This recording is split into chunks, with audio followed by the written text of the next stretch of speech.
سڵاو ڕێز بۆەوە بینەرانی خۆشەویستی تلویزیۆنی کۆمەڵە بە یارمەتی ئاوڕێنی ئاوکارم هاتوونێتەوە خزمەتان بۆ پێشکەشتنی گەشتی هەواڵەکانی ئەمڕۆی دووشەممە سەرەتا سەردێڕی گرنگترین هەواڵەکان. بەیانیەی چالاکانی کرێکاری شاری سنا بۆ پشتیوانی لە شەریفە محەممەدی. پەیمان نوێکردنەوەی دادخوازانی مەهاباد لە گۆڕستانی گیانبەختکردووانی ئەو شارە. کوژران و برینداربوونی حەوت کۆڵبەر لە سنوورەکانی نەوسود و بانە. وردومانی بەردەوامی ناوچە شاخاویەکانی یەرێمی کوردستان لەلایەن تورکیا. کۆبوونەوەی کرێکارانی ڕەسمی نەود لە ناوچەی عەمەڵیاتی ئاغاجەری. 18هەمین ڕۆژی ماگرتنی کرێکارانی پڕۆژەی نەوت لە ئێران و ئیدامەی سەرکوتی چالەکانی سنفی و کرێکاری لەلایەن حکوومەتەوە.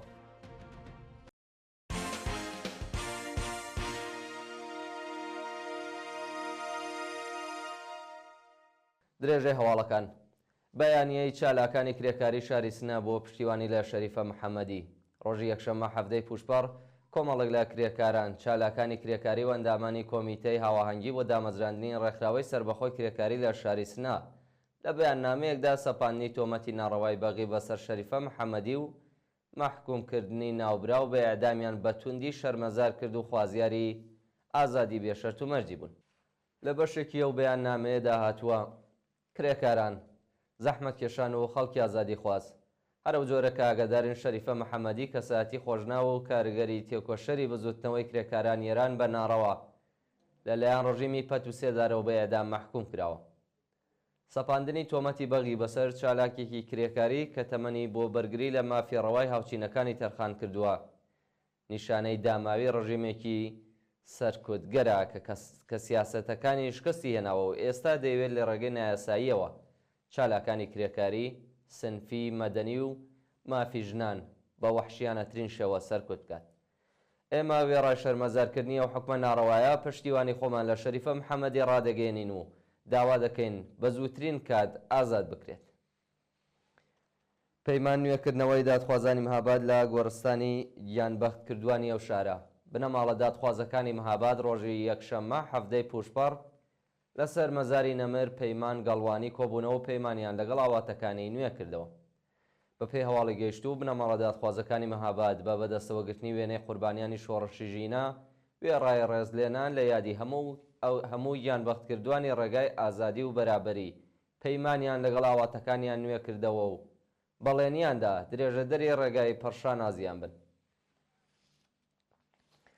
کوژران و برینداربوونی حەوت کۆڵبەر لە سنوورەکانی نەوسود و بانە. بەپێی راپۆرتی کۆڵبەر نیوز ڕۆژانی یەکشەممە و دووشەممە هەفتە و هەژدەی پوشپەڕ 6 کۆڵبەر لە سنووری نەوسود بە تەقێزەکانی ڕۆژیم کوژرا و بریندار بوون و کاسبکارێک لە سنووری بانە بە دەستڕێژی گولەی سەرکوتگەرانی حکوومەت بریندار کرا.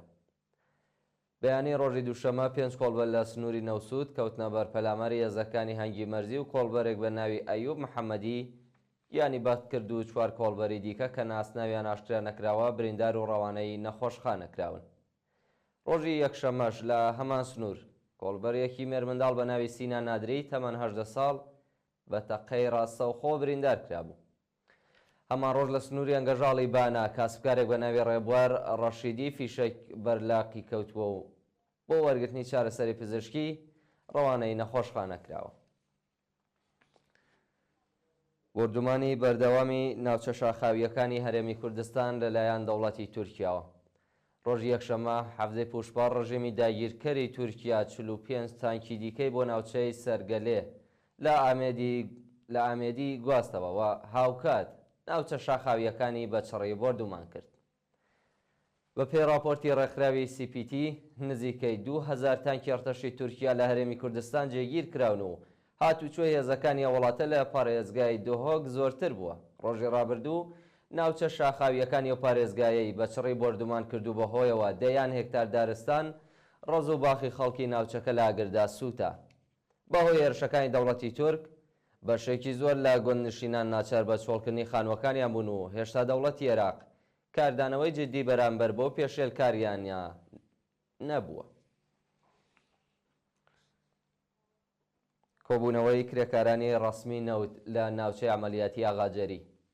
ڕۆژی یەکشەممە هەفتەی پوشپەڕ کرێکارانی ڕەسمی نەوەتی شاغڵ لە ناوچەی عەمەڵیاتی ئاغاجەری خۆزستان بۆ جارێکی دیکە دەست بە جێبەجێ نەکردنی داخوازیەکانیان کۆبوونەتەوە.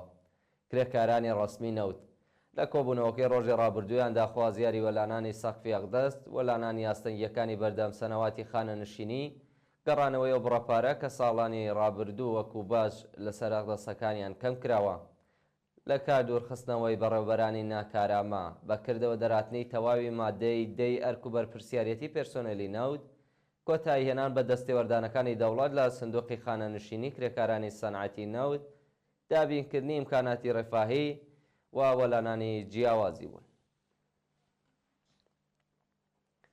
هەژدەهەمین ڕۆژی مانگرتنی کرێکارانی پڕۆژەی نەوت لە ئێران.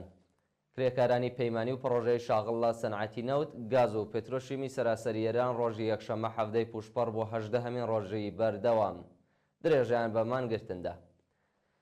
کرێکارانی پڕۆژەی و پەیمانی نەوت خوازیاری زیادکردنی ئاستی حەقدەست، پێدانی مەزایە دواخراوەکان، وەلانانی شیرکەتە پەیمانکاریەکان، گۆڕانی دۆخی پیشەیی، تۆمارکردنی گرێبەست بە شێوەی ڕاستەوخۆ لەگەڵ خاوەنکار، بەڕێوەچوونی یاسای 14 ڕۆژکار 14 ڕۆژ پشودان، دابینکردنی ئیمکاناتی ڕفاهی، هاوشێوەی کرێکارانی ڕەسمی، پێدانی بیمەی دەرمانی کارامە، تەزمینی ئەمنیەتی پیشەیی و هەروەها وەلانانی جیاوازی بوون.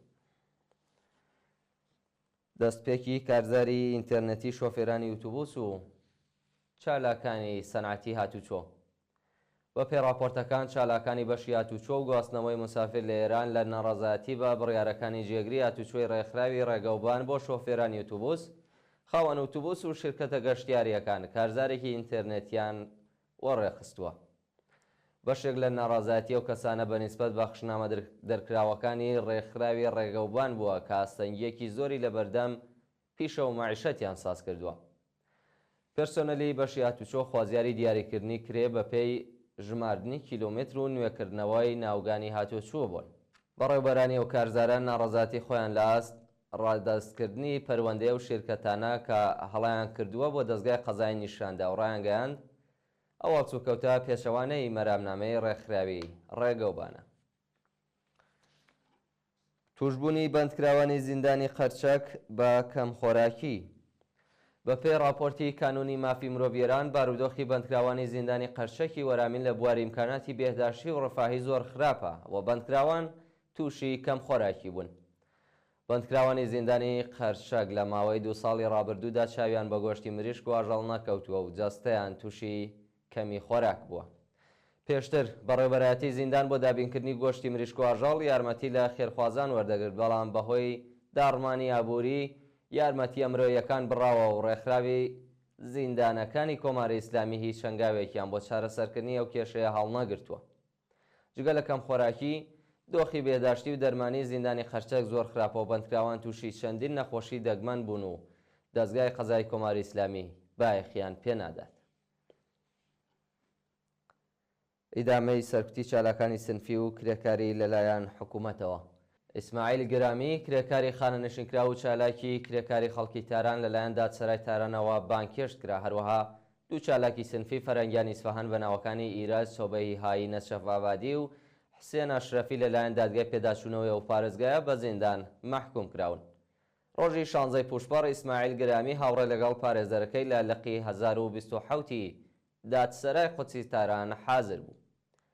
پارێزەری و چالاکە کرێکاریە بە قازی وتووە کە بەپێی ئەسڵی 27 یاسای بنەڕەتی بەشداری لە کۆبوونەوە مافی هەرشارۆمەندێکەوە ئەو چالاکە کرێکاریە لەگەڵ هاوپیشەکانی لە مافی خۆیان بەرگریان کردووە.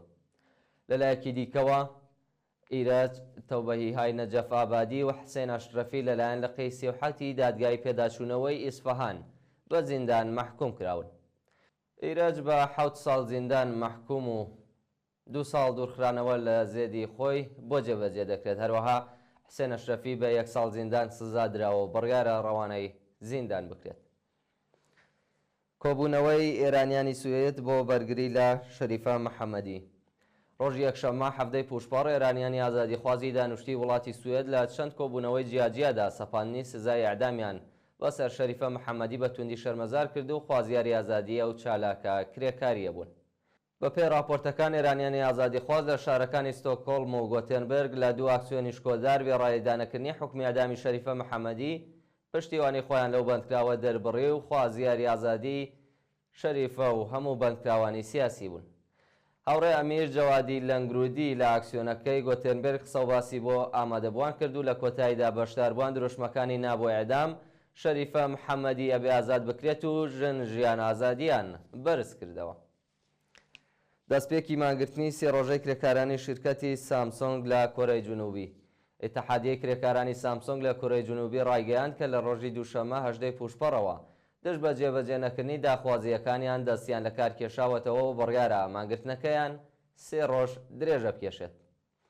بەپێی راپۆرتەکان ئێتحادیە کرێکاریەکانی شیرکەتی سامسۆنگ 30,000 ئەندامی هەیە و داوا دەکەن ڕێژەی هەقدەستیان بڕواتە سەرەوە و یەک ڕۆژ بە مەرەخەسی ساڵانەیان ئیزافە بکرێت.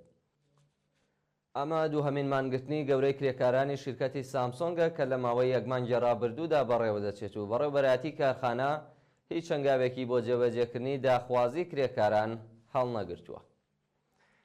خۆپێشاندانی هەزاران کەسی خەڵکی ئیسرائیل لە سنووری غەزە.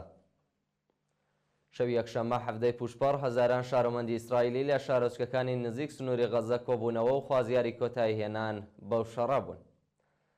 بەپێی راپۆرتی میدیاکانی ئیسرائیل دانیشتوانی ئەو شارۆچکانەی کەوتبوونە بەرپەلاماری چەکدارانی حەماس و هەزاران شارۆمەندی دژبەری شەڕ لە سنووری غەزە خۆپێشاندانێکی گەورەیان بەڕێوە بردووە. خۆپێشاندەران خوازیاری ڕاگەاندنی دەست بەجێی شەڕ، ئازادی دیلەکان، دەست لە کارکێشانەوەی نێتانیاهۆ و هەڵبژاردننی پێشوەختە بوون. لە کۆرەی جنوبی و فڕۆکەخانەی مادرید لە ئیسپانیاش دۆستانی فەلەستین و دژبەرانی شەڕ کۆبوونەوە و داوایان کرد بە زووترین کات کۆتایی بەو شەڕە ماڵوێرانکەرە بێنن. و دوایین هەواڵمان سەبارەتە بە سەرکەوتنی هاوپەیمانی چەپەکانی فەڕەنسا لە هەڵبژاردننی پەرلەمانی وڵاتە. ڕۆژی یەکشەممە 17 پوشپار خولی دووەمی هەڵبژاردننی پەرلەمانی فەڕەنسا دەستی پێکرد و هاوپەیمانی حیزبە چەپەکان زۆرترین کورسیەکانی پەرلەمانیان بۆ خۆیان مسۆگەر کرد و حیزبەکەی ئێمانوێل ماکرۆن لە ڕێزی دووهەم و حیزبی ڕازگەڕای توندئاژۆ پلەی سێهەمی بەدەستێنا. پاش بڵاوبوونەوەی ئاکامی هەڵبژاردنەکانی پەرلەمان لە ئەنگرانی حیزبە چەپەکانی فەڕەنسا ڕژانە سەر شەقامەکانی پاریس و چەند شاری دیکە و جەژنی سەرکەوتنیان گێڕا. لە پاریس و ڕێن هێزەکانی پۆلیس هێرشیان کردە سەر دژبەرانی فاشیزم و تێکەڵچوون ڕوویدا، چەند کەس بریندار و ژمارەی خۆپیشاندەریان دەست بەسەر کرد. بەڵێ بینەرانی ئازیز گەشتی هەواڵەکانتان پێشکەش کرا، کات و ساتێکی خۆش بۆ هەموو لایەکان.